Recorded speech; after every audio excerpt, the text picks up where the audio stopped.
Gathered to discuss the proposed voyage around the world, we meet the most influential members of the Institute of Incoherent Geography.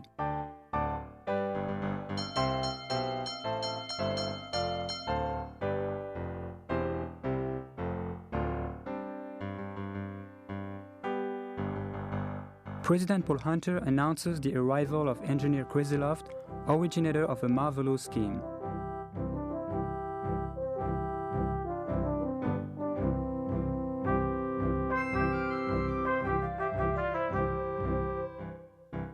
Kreiseloff explains his project, which will employ every known means of locomotion: railroads, automobiles, dirigible balloons, submarines, boats, etc.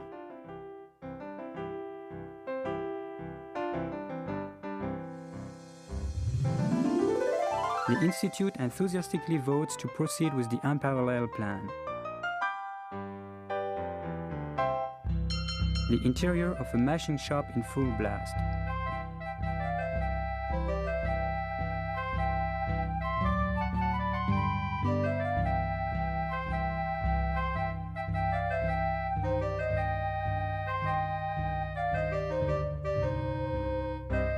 Kreiseloff is plunged into algebraic calculations. The servant brings him his breakfast.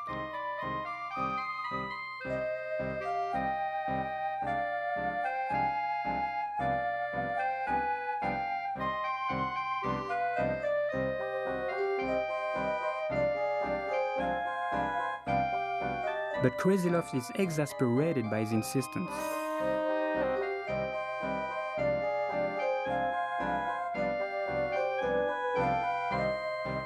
Members of the projected expedition arrive to examine the progress of the work.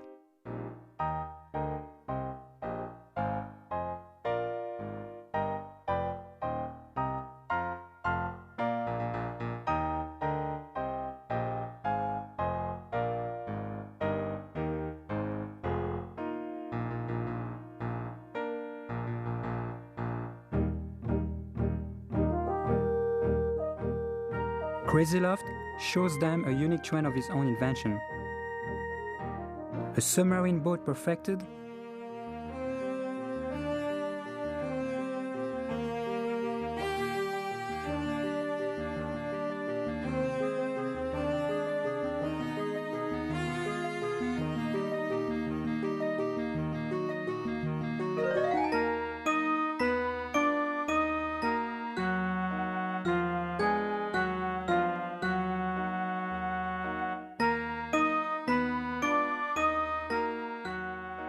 an icebox, and 1,000 other accessories, the purpose of which we will explain later.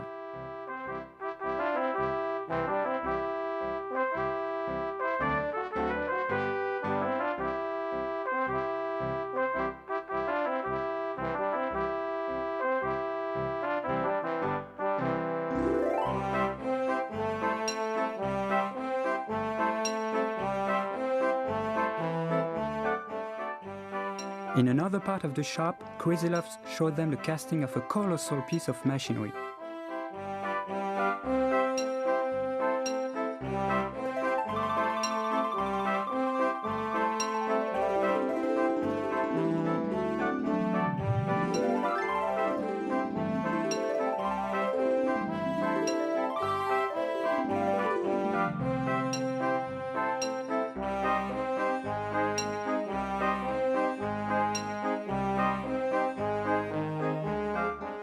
Standing too near, Mrs. Paul Hunter is suffocated by the smoke and faints.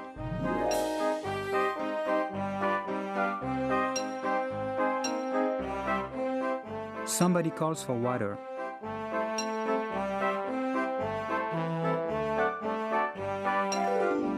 The lady comes to her senses, wet and hungry.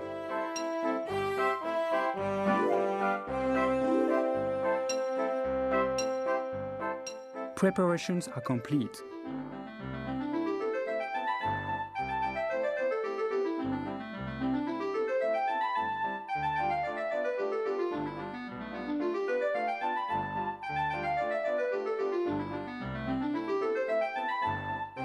The members of the expedition go and purchase their tickets on the Paris to Sand line.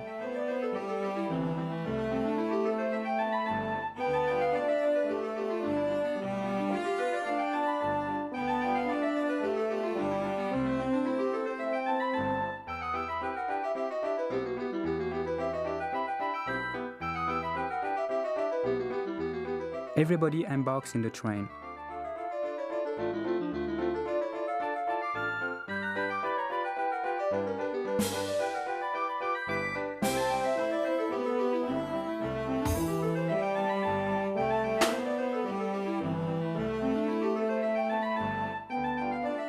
Two laggards arrive just in time to see the door close in their faces.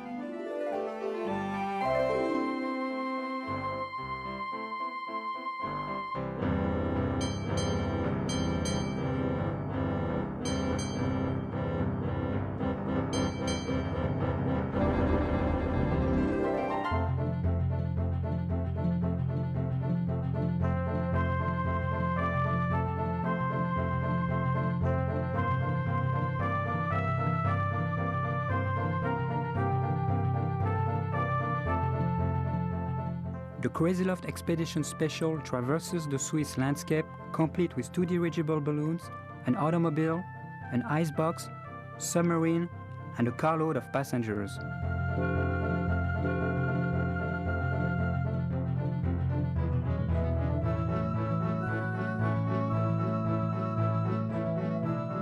Everybody die train, Jungfrau Station.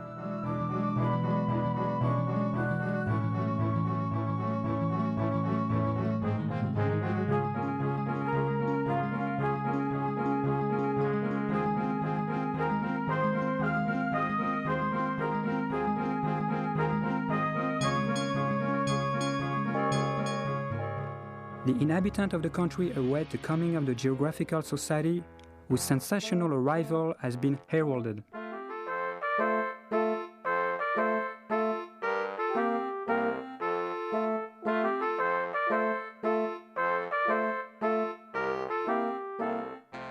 Some freight handlers lower the auto from the train and push it outside the station. The 14 travelers embark in Crazy Loft's impossible carriage, decorated with colossal lanterns, a monstrous projector, and a horn of unheard-of dimensions.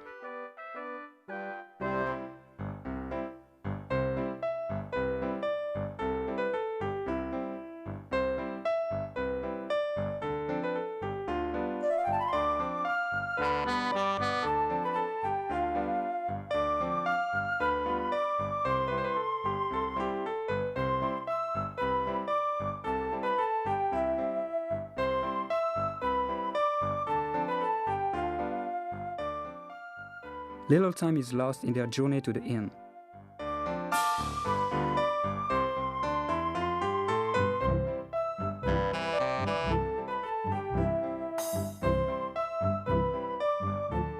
"Do not disturb yourselves," said the chauffeur. "We are only passing through."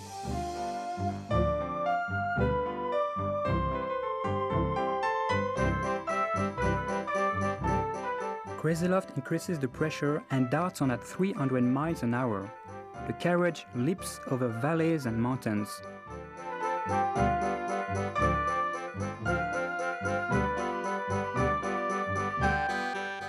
The carriage comes to a rest at the bottom of a precipice, where it is smashed to pieces.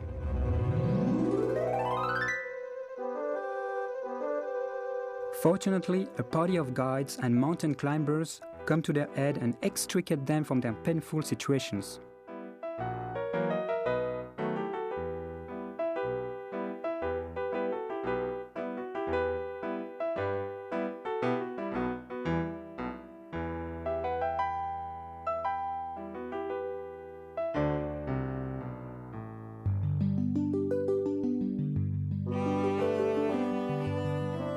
The lame savants are borne away by the guides to a stay of 5 weeks in the hospital.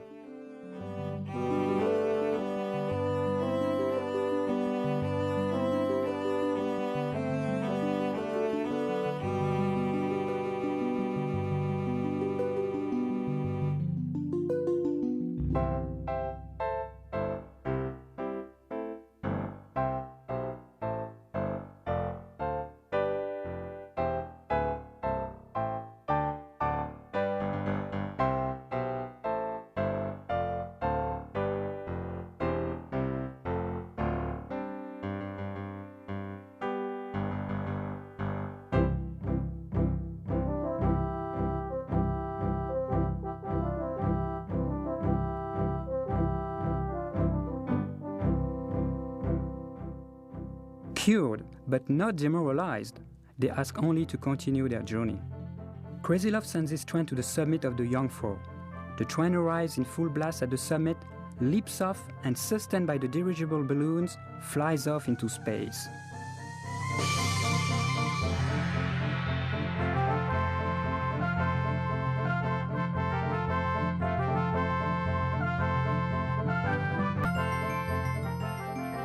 Dawn appears, the clouds scatter themselves little by little. The sun rises. The rays bright.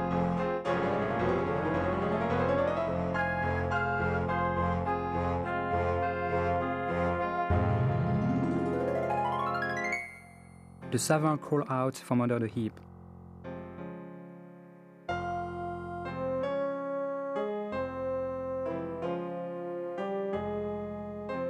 And after having been counted, recognize with joy that in spite of their unheard of adventure, nobody has been hurt.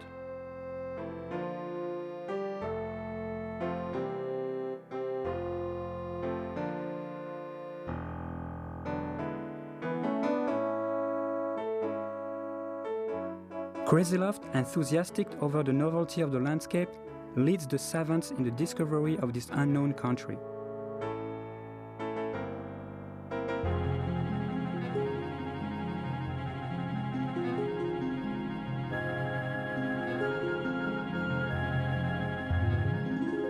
Suddenly, the warmth of the rising sun becomes intolerably hot.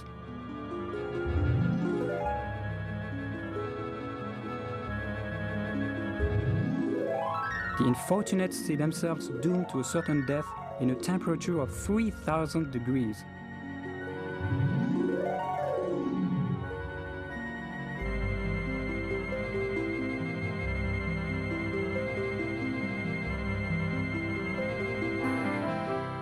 Kreisilov remembers the icebox.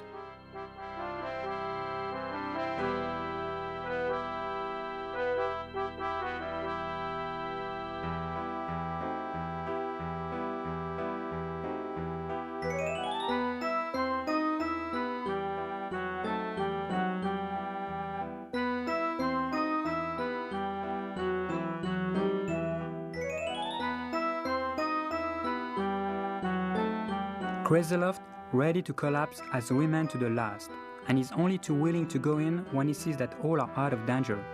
But an appalling spectacle presents itself to his sight.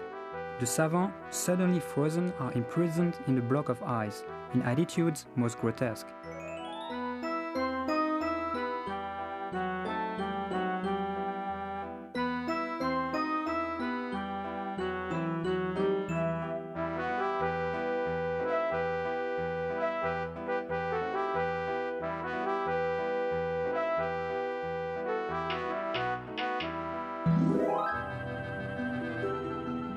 The flame crackles joyously, melts the ice, and frees the savants.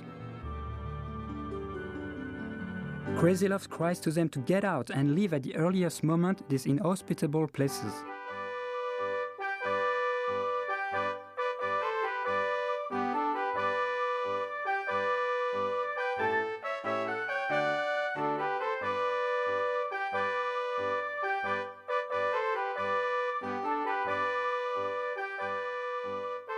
It is necessary to return to Earth at the earliest possible moment.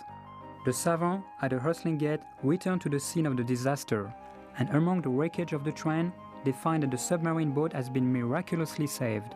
They open a hatchway, and all scurry head over heels into the boat.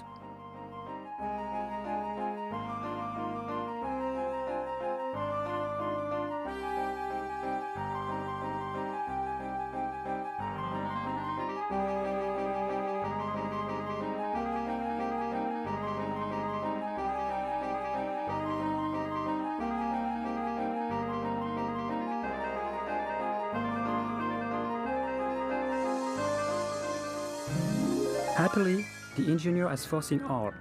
At the moment when the submarine falls into space, a folded parachute spreads out.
There is fire on board.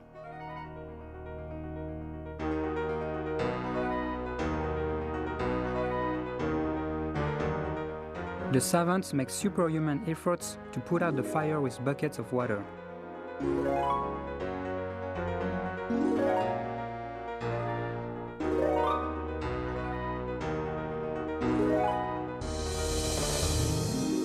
In a seaport, the sailors are busy with their occupations.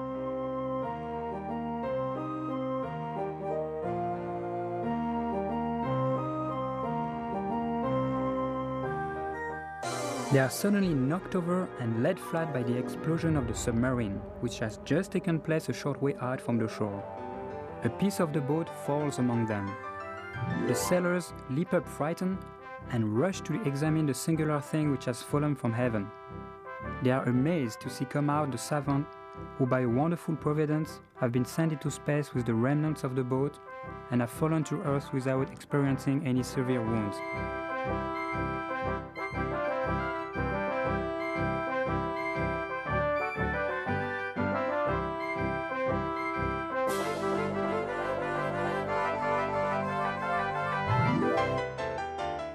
Kreiseloff, carried on the shoulders of some stalwart sailors, brandishes with pride the propeller of the submarine. He will keep it as a souvenir of his incredible expedition.